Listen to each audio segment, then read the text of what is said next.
कि ये एक पॉइंट O है which is in the interior of triangle PQR,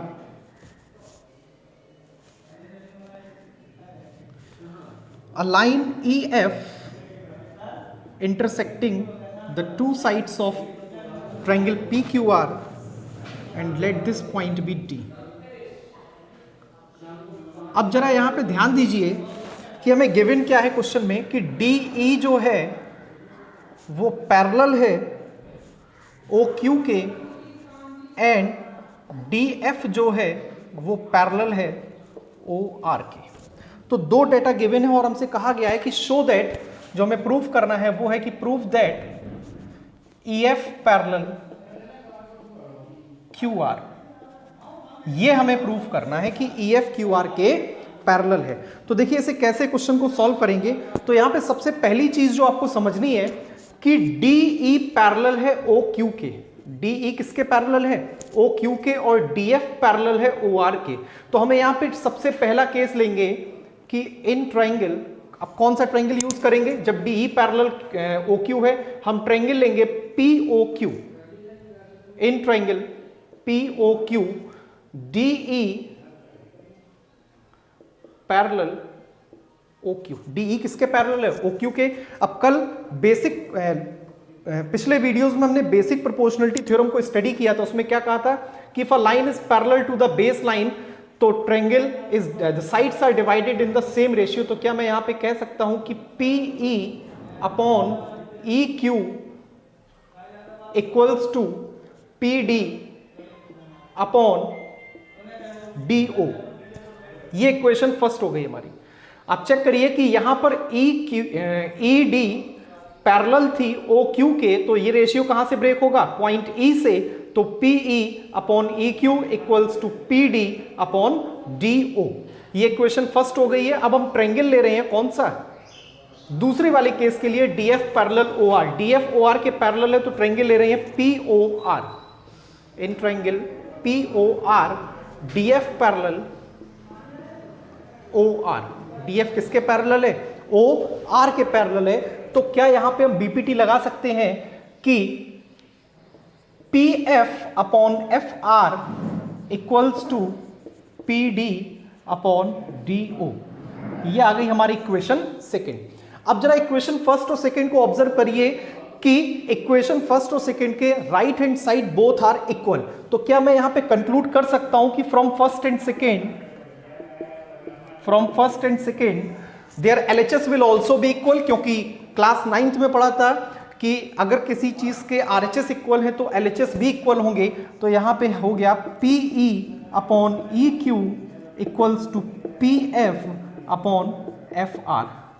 ये चीज क्या बता रही है कि PE upon EQ equals to PF upon FR। Then by converse of BPT, by converse of basic proportionality theorem, I can conclude that EF will be parallel to QR. Hence the result is proved. देखिए आपने क्या किया, आपको एक relation दिया था DE parallel OQ, एक relation दिया गया था DF पैरेलल OR। हमने DE पैरेलल OQ से यहाँ पे एक रिलेशन एस्टेब्लिश किया है कि sides are divided in the same ratio. फिर हमने DF पैरेलल OR से एक रिलेशन एस्टेब्लिश किया है कि PF upon FR equals to PD upon DO। दोनों में हमने क्या देखा कि इनके RHS इक्वल थे तो इनके LHS भी इक्वल होंगे। तो बाय कन्वर्स ऑफ BPT हम यहां पे कंक्लूड कर सकते हैं कि EF जो है वो पैरेलल होगा किसके? QR के। तो अगले क्वेश्चन की तरफ आते हैं। क्वेश्चन नंबर हमारा जो है अगला वो है क्वेश्चन नंबर 6। क्वेश्चन नंबर 6 देखते हैं। आई होप ये क्वेश्चन क्लियर हो गया होगा। तो आगे बढ़ते हैं क्वेश्चन नंबर 6 की तरफ। क्वेश्चन नंबर 6 में क्या दिया गया है?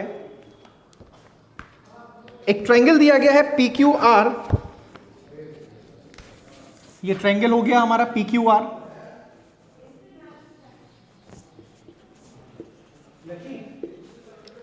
इसमें हमको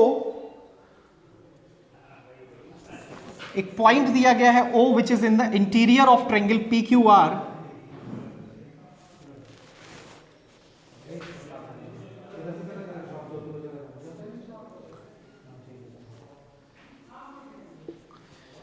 ये पॉइंट A है ये पॉइंट B है, ये point C and that is point O। तो क्या करना है, गिवन डाटा पहले लिख लेते हैं कि क्या क्या गिवन है यहां पर। सबसे पहली चीज जो गिवन है that is AB parallel PQ है, देन AC पैरेलल PR है, then prove that BC parallel QR है। क्या प्रूव करना है कि BC QR के पैरेलल है। तो देखिए क्वेश्चन की स्ट्रेटजी जस्ट पिछले वाले क्वेश्चन की तरह ही होगी। हमें जो दो चीजें गिवन है वो दो चीजें हैं AB parallel to PQ and AC parallel to PR। Using these two statements we are going to establish two relations. कैसे? सबसे पहला स्टेटमेंट जो दिया गया है हमें that is AB parallel PQ। Now find कि in which triangle AB is parallel to PQ। तो I can observe that is triangle POQ using basic proportionality theorem. So can I write it as PA upon AO equals to OB upon BQ। इस relation को आप देखिए, इसमें क्या लिखा है कि AB is parallel to PQ। ये लाइन PQ के पैरेलल है, तो क्या मैं यहां पे लिख सकता हूं PA upon AO equals to OB upon BQ।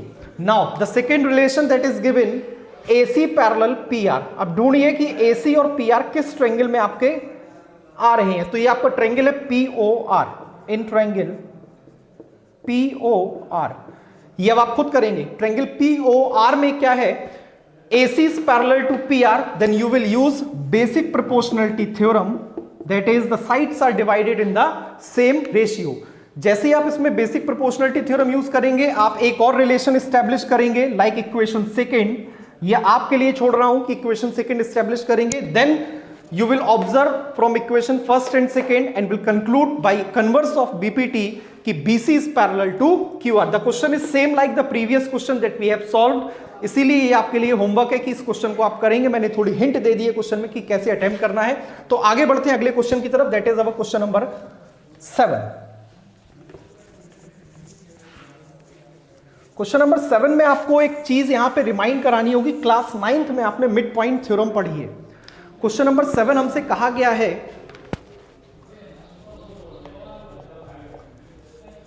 कि prove that a line drawn through the mid point of one side of a triangle. अब आपको क्लास 9 की मिड पॉइंट थ्योरम याद आनी चाहिए। Using mid point theorem of class 9 हम इस question को थोड़ा समझेंगे पहले कि क्वेश्चन में क्या दिया गया है। एक ट्रायंगल है हमारे पास ABC जिसमें कहा गया है कि prove that a line drawn through the mid point of one side of a triangle. कि गिवन है कि दिस पॉइंट E, बात को बहुत ध्यान से सुनना, कि this point E is the mid point of the line segment AB, means कि point E is mid point. Point E क्या है? मिड पॉइंट है। और यहां से एक लाइन निकली है EF which is parallel to BC, then what you have to prove? You have to prove that F is also a midpoint। अब मैं क्वेश्चन को पूरा एलेबोरेट कर रहा हूं, आप ध्यान से सुनिएगा कि गिवन में आपको क्या दिया गया है कि E is midpoint and EF is parallel to BC। EF किसके पैरेलल है? BC के। then what we need to prove? We need to prove that F is also midpoint of AC। F किसका midpoint होगा? AC का। तो देखिए इसका proof कैसे करेंगे। सबसे पहली चीज है कि since EF is parallel to BC, तो can I use basic proportionality theorem कि if a line is parallel to the third side of triangle, the sides are divided in the same ratio। तो क्या मैं यहां पे लिख सकता हूं कि AE upon EB equals to AF upon FC। Is it clear? Using BPT। ये किससे रिजल्ट आया है? बेसिक प्रोपोर्शनलिटी थ्योरम को यूज करने से हमारे पास जो रिजल्ट आया वो मैंने यहां पे लिख दिया है। बट व्हाट वी नो कि E is mid point of AB। E क्या है? मिड पॉइंट है AB का, यानी E जस्ट बीच में है लाइन सेगमेंट AB के। तो क्या मैं यहां पे कह सकता हूं AE इक्वल्स टू EB होगा? AE किसके बराबर होगा, EB के बराबर होगा। तो क्या इस रिलेशन में, जो रिलेशन फर्स्ट हमने यहां पे लिख रखा है, इस रिलेशन में अगर मैं AE की जगह EB रख दूं तो EB upon EB equals to AF upon FC, और ये कैंसिल होके कितना बना 1। तो जब क्रॉस मल्टीप्लाई करेंगे तो क्या आएगा, AF equals to FC, which shows that F is also the midpoint of line segment AC। तो आई होप इतनी चीज आपको क्लियर हो गई होगी। तो इतना करने के बाद हम यहां पे कंक्लूड कर सकते हैं कि F AC का मिड पॉइंट है। तो अब अगला क्वेश्चन देखेंगे कि नेक्स्ट क्वेश्चन